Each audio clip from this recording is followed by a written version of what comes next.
Hey guys, welcome back to my channel. Today we are talking all about what it truly means to be a mom of two under two.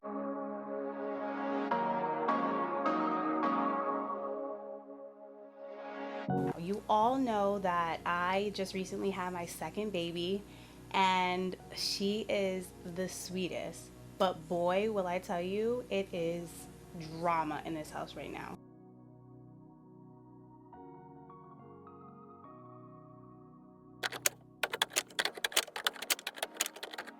Now, we were both truly like so excited but nervous at the same time. Not only did I have a toddler, but now I have this newborn baby, so fragile, and the anxiety was all over the place. You know, you want to give your children all of the attention, all of the love that they deserve, and now having to like split that between two kids was, it almost seemed like daunting to me. So I struggled with a lot of anxiety with that alone. I really struggled the first time just like bringing her home, and it was tough.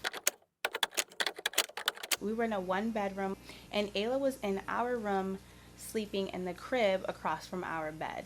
So we were pretty tight with like just space. I wouldn't say necessarily space because the bedroom was very spacious, but to bring on a second child, it got crowded really fast.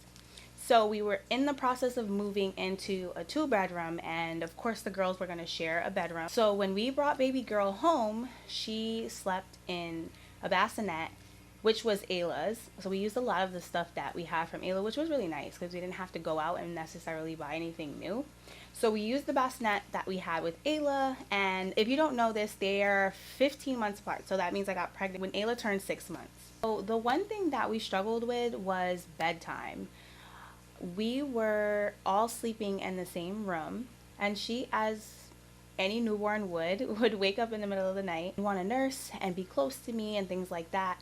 But it did get to a point where she was so loud at times she would wake Ayla up. And so that's where the struggle was. It wasn't that we didn't expect for Alani to wake up in the middle of the night and be screaming or crying because she was wet or hungry. It was that she was then going to wake Ayla up. I don't know, I had like this sweet vision in my head that like we were all going to sleep at the same time. So we struggled. We went back and forth about like what we could do to try to troubleshoot it, but it just got to a point where it was like super overwhelming. We were both exhausted, and there were just nights where I remember sleeping in the living room just so that she wouldn't wake Ayla, because that to me seemed like just the worst thing in the world to have two kids up screaming in the middle of the night. And so we came up with the decision that we would just kind of switch off. I would have the really, really early mornings, and then he would have the late nights kind of like going into the early mornings, which ended up working out. So the other piece that was really hard was that, you know, Ayla did get to a point where she would sleep through Alani crying and screaming in the middle of the night when we did bring the bassinet back into the picture and had her in the room. But Ayla, I noticed, started to get really frustrated and would like scream if we walked into the room and she wasn't fully asleep to get Alani. She would have a complete fit. So it was something that we just like we had to like push through because there was really nothing that we could do at that point. And she eventually like got over it, but she still to this day like has her issues with like us walking in the room if Alani's not feeling good, and throughout the night we have to like check on her, or she's like moving around and kind of like whining in her sleep. If Ayla's like even like a little bit up and she hears the door creak open, she has like a complete fit. So we try to be mindful of that, and sometimes we'll let Alani just like whine or moan a little bit until it gets to a point where it's like, okay, she's actually crying, just so that Ayla doesn't feel a ways, because we don't know what she's thinking, which is it's tough when they're toddlers. You don't understand like what they're thinking, and you know they can't verbalize that to you. There are times where I'll go grab Alani and I'll put her down in the bed, and then I'll go back into the room and just make sure Ayla is okay and she's settled and that she knows I see her, but that it's still bedtime and that she needs to lay down. So I'm very clear about the boundaries with her, and it's hard because again, she doesn't understand a lot of the things, but I think that just being firm in my boundaries and and being very clear to her, she benefits from that. Okay, so the next thing was just like upgrading baby gear. We had a lot of stuff, like little small things, like it was more so buying more of so that we could accommodate the two kids. I didn't want Ayla to feel like she had to share everything, because in the beginning it was fine. She didn't have to share toys because Alani was so young that she wasn't playing with toys yet. So their toys were very different. But now it's to a point where we do have to get more of the same thing. They're doing well with each other in the same room, which is really nice, because I did truly struggle with the idea that like they would interfere with each other's schedule. But I initially, I mean, I knew they wouldn't be on the same schedule, so that was kind of hard for me to swallow, because you do need that time to yourself. But I figured they would eventually be on the same schedule, so I kind of let it go for a while, and now they'll nap at the same time. One will usually wake up before the other, but it'll happen. For the most part, they're on the same schedule. She at times would just like go over to Alani and just pop her in the head. So in the moment, like we would get so frustrated with her because I understand that like she was actually causing harm to her. It was just like, oh, let me do this because I want attention. And so because she was so handsy with her and sometimes showed a little bit of aggression, which we knew was normal, we decided that we wouldn't react and that we would just give our attention to Alani so that Ayla wasn't reinforced by the fact that she hit her. So, or reinforced by the fact that she hit her and then we gave her that attention. Kids don't understand the difference between good and bad attention. They just know, like, I did this and I got attention for it. So giving Alani the attention actually worked out for us. Oh, you can probably hear them. They're up now. I was trying to do this video while they were napping, but like that would be too easy. So moving on.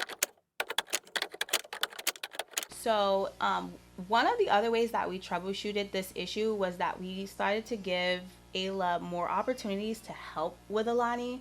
So there were times where we would give her the bottle and she would feed her sister, and that would last for, I don't know, maybe 10 seconds, but it was fine. Like that was enough time for her to understand this baby isn't going anywhere.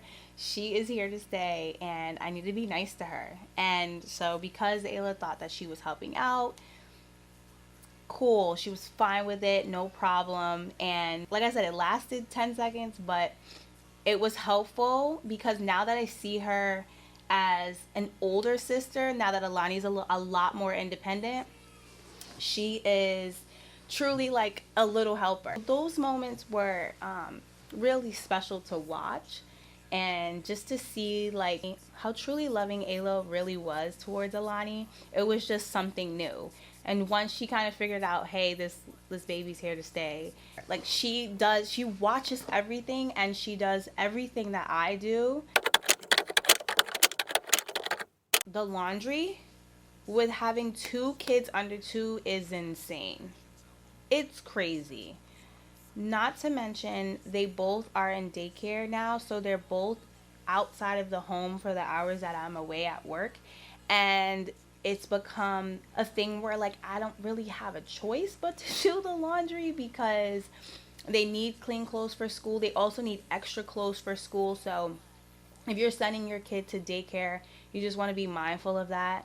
I got to a point where, like, I was like, you know what? I'm just going to buy more clothes so that I can spread out the time frame between laundry days, because I was literally doing laundry, I kid you not, for like a solid 6, 7, 8 months, maybe like 8 months. I was doing laundry almost every day, and it wasn't, of course, like a large amount of stuff, but I was washing, folding clothes all day.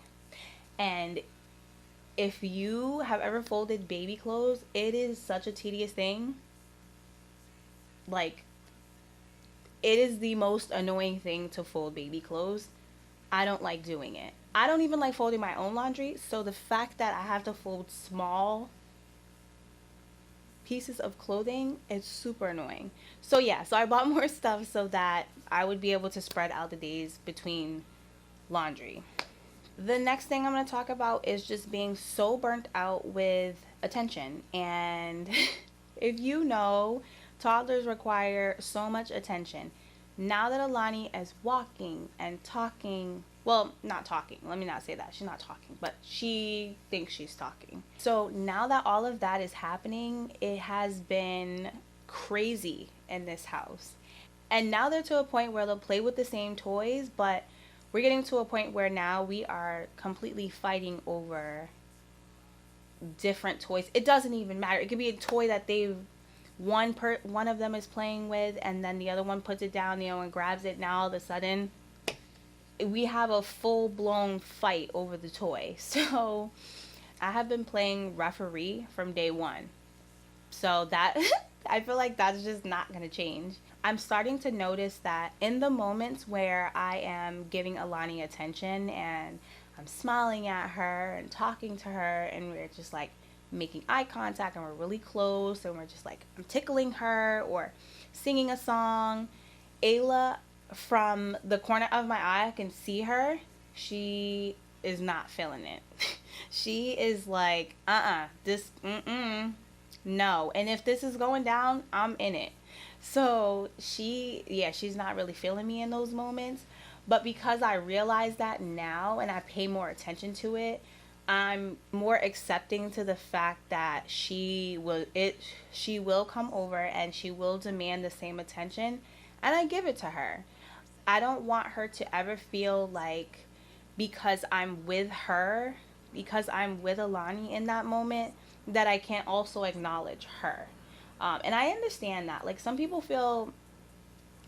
have different views on this, but I just feel like if a child is coming over to you and they want your attention and they're going about it, especially at this age and they're so young, that you should honor that, and you should show them like, hey, yeah, I love you just as much, and I'm gonna hold you and I'm gonna kiss you too, and all of those things. So I do pay more attention to it now, and I feel like I'm more intentional about how I do it, when I do it. And in the times where Alani and Ayla go to sleep and they nap at the same time and one wakes up before the other, I take that opportunity to spend time with that child by themselves. So when I do hear one cry and I'm like, seriously, you guys can't just nap together and wake up at the same time. I use that as an opportunity, like I said, to just bond with that kid so that, one, I'm getting it out of the way because kids need connection throughout the day. But then that other kid, whichever one it is, doesn't feel left out or jealous. And those things are going to happen. It's not going to be in my control. But in situations where it is in my control, I'm going to make the best of it. So yeah, that's kind of how I deal with that. Will you be able to give both children the same amount of attention, like half and half? No, that's unrealistic. And even if it's not super obvious, you know, and you can tell like when a child needs more attention and when they don't. So it's really about just being in tune with your child and understanding what their needs are in that moment, and then asking yourself, like, what can I do today to connect with my child? I think moms are most times overwhelmed with the fact that, you know, when we think of spending time with our children, we think about being on the floor and engaging in play with them and this long, like, drawn out hour session of like a tea party and things like that.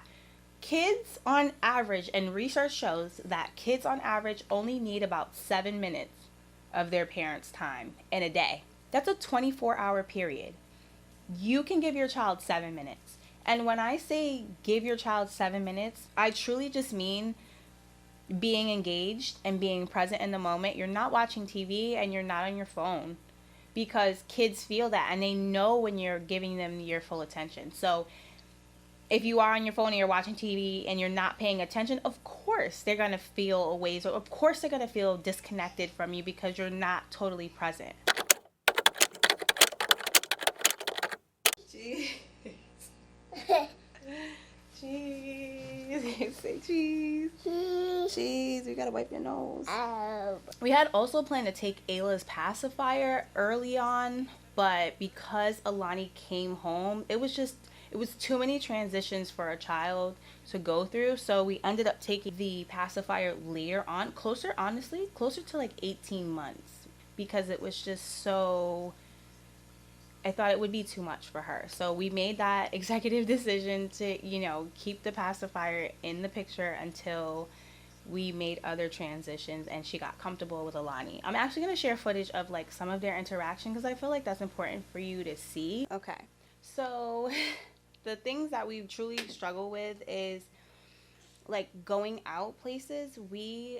It's like a whole process. It's literally, it takes us hours to get out of the door unless I literally put everything together the night before, which I most times do.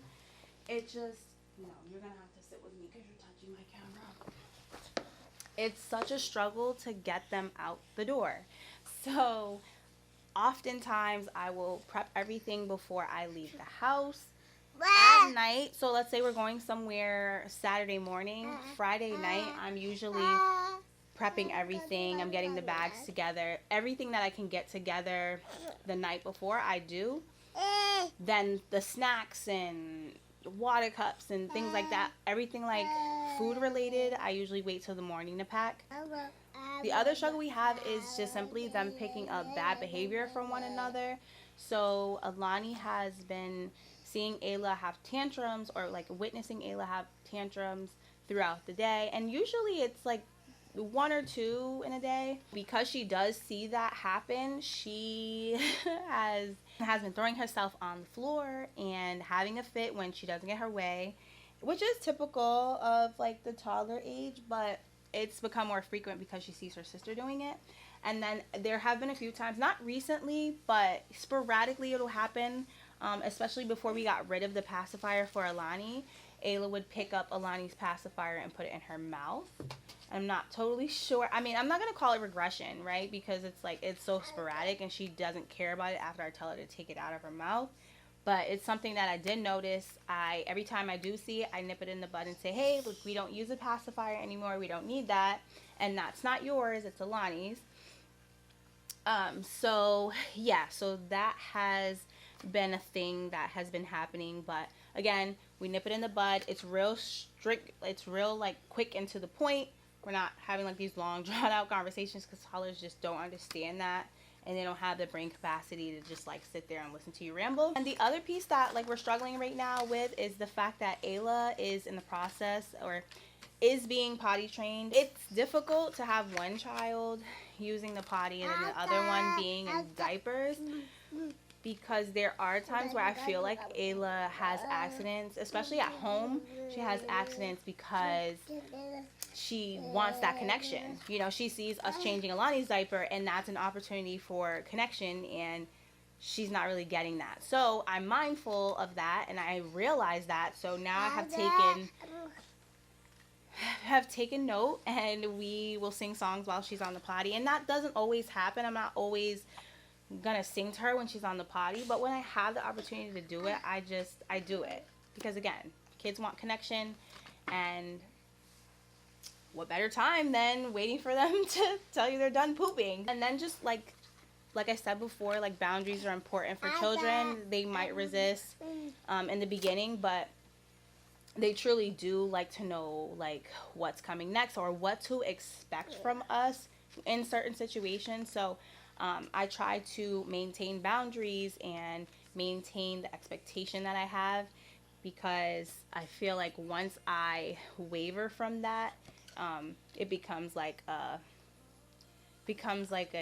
a zoo in this house. So just maintaining boundaries and making sure that I'm clear about what I'm asking them to do. Well, maybe not Alani per se, but definitely Ayla.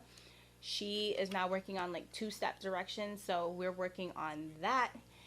And so far she's doing pretty well. And I think that it's truly just because I'm taking the time to sit out with her and just literally we just have talks about anything. When I pick her up from school, we'll sometimes listen to music in the car, but more often than not, we're like talking. And she doesn't talk back to me. Like she does. There are certain things like she'll say to me, but it's 2 or 3 words. And so we don't have these full blown conversations, but I still want her to know that I care about her day, even though she's in daycare and it's the same thing every day. But looking on the bright side, I am so happy that I have 2 kids. I have them so close together in age because they'll be able to grow together and experience life together. And I pray and I hope that they're best friends and that, they are each other's confidants. And, ma'am, this is not your video. This is not your channel. Can you be quiet for a second? Yeah, you're all done talking. So, it is a blessing. And watching them interact with each other, especially when they're not fighting over toys, it's just really amazing to watch. And so I know that that relationship is just going to blossom over time. And I can't wait to see what they look like in the near future and how they interact. So that is all we have for today. I will see you guys in my next video. If you have not subscribed, please do so down below and hit that like button, and I'll see you guys in my next video. Can you say bye? Look, can you say bye? Bye. Bye. Wait, bye. Mwah. Blow kiss. Blow kiss.